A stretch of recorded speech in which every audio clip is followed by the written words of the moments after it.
Hello everyone, welcome to my channel Sumitadi Study Care. আজকের কবিতা পর্যটন কবি নীরেন্দ্রনাথ চক্রবর্তী তৃতীয় শ্রেণীর কবিতাটি পাঠ করে আমি আজকে শোনাচ্ছি। মাথায় মস্ত পাগড়ি এঁটে গজিয়ে দাড়ি গুম্ফ ছেটে কেষ্টবাবু কোথায় যান বাদক শান কুলির মাথায় মাল চাপিয়ে সিংহ সম লম্ফ দিয়ে বিষ্টুবাবু যান কোথায় মোসাম্বায় উড়িয়ে ধুলো মহেশ দাস ভর দুপুরে কোথায় যাস হঠাৎ কোথায় চললি রে সান্টাফে সবাই এখন ছাড়ছে ঘর কেষ্টু বিষ্টু মহেশ্বর ব্যাপার দেখে হচ্ছে শখ আমিও হব পর্যটক কিন্তু আমি কোথায় যাই একটি বিড়ে টঙ্কা নাই তাই নিয়ে যাই কোথায় আর শ্যামবাজার এখন আমরা দেখো এখানে এক কথায় উত্তর দেওয়া অনুশীলনের প্রশ্ন উত্তরগুলি একের একে আছে। পর্যটন করেন যিনি তাকে কী বলা হয়। দেখো প্রথমেই এখানে লিখে দেওয়া হয়েছে নিচে উত্তরটি, পর্যটন করেন যিনি তাকে কি বলা হয়, পর্যটন করেন যিনি তাকে পর্যটক বলা হয়।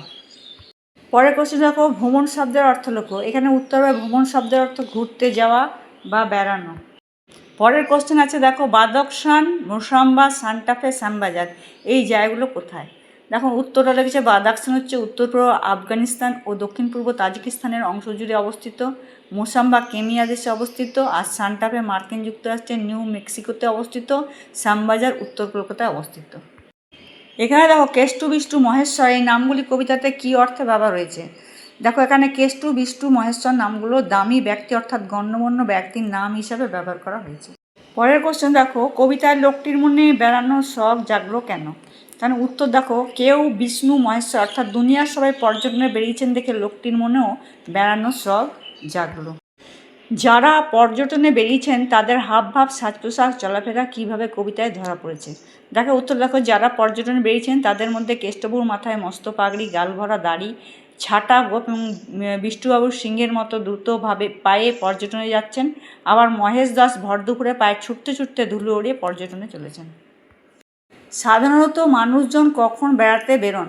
এর উত্তর হচ্ছে সাধারণত মানুষজন ছুটিতে বেড়াতে যান, যেমন পুজোর ছুটি, গরমের ছুটি, বড়দিনের বা শীতের ছুটি ইত্যাদি। এরপর পরের প্রশ্ন দেখো মানুষের বেড়ানোর ইচ্ছে হয় কেন। এর উত্তর হচ্ছে অজানা অদেখা জিনিস তথা জায়গা দেখতে মানুষের ইচ্ছে হয়। এছাড়া প্রতিদিনের একঘেয়েমি জীবন থেকে স্বস্তি পেতে মানুষের বেড়ানোর ইচ্ছা হয়। তো স্টুডেন্টসরা আজকে তোমাদের পর্যটনের এক কথায় যে উত্তরগুলো আছে সেগুলো সব আলোচনা করে দিলাম। তো তোমরা যারা ভিডিওটি নতুন আসছো তারা অতি অবশ্যই চ্যানেলটি সাবস্ক্রাইব করে সঙ্গে থাকো পরবর্তী আরও ভালো ভালো ভিডিও পাওয়ার জন্য। Thanks for watching the video.